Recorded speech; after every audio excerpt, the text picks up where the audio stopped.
আচ্ছা আগে ছেলেরটা উড়াই দিন। আব্বা আপনি বলেন কবুল। উড়াই দে বেটা, উড়াই দে, কবুল কইয়া লইয়া যাগি। ওইছে ওইছে ওইছে ওইছে ওইছে ওইছে। আরে না হয় নাই, মুখে বলতে হইব কবুল, সবার শোনা লাগবে। সাক্ষী না সবাই? আপনারা শুনছেন কেউ? শুনে নাই, কবুল বলতে হইব মুখে।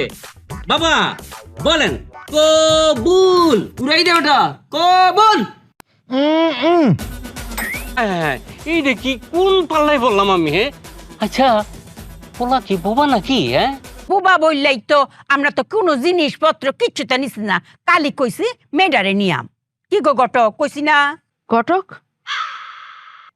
আপনি তো বলছিলেন যে ছেলে প্রয়োজন ছাড়া কথাই বলে না। আরে উড়াই দিব, কথা তো ঠিকই আছে।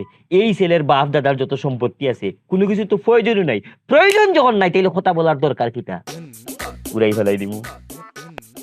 বাবা রে বাবা, আমার বাপ দাদা 14 গোষ্ঠী এরম বিয়ে পড়ে নাই। আমি তো দূরে কথা, আমার বাপ হয়ে এই বিয়ে পড়াইতে পারবো না। একজনে বোবা, আরেকজন হলো বয়রা। একজনে কথাই বলতে পারে না, আরেকজনে কানে শোনে না। এরম বিয়ে আমি পড়াইতে পারবো না, আমার দ্বারা সম্ভব না। আমি গেলাম। উড়াই দিব, জায়গাত থাকো। ঘটক কমিটির কেন্দ্রীয় সভাপতি, বিয়া ফরানি লাগবে তুমি। এই তুই কারে ধমক দে? হ্যাঁ, তোর লেভেল আমার তুই অনেক নিচে, আমি অনেক উপরে লেভেলে, মর্যাদা আমার অনেক বেশি।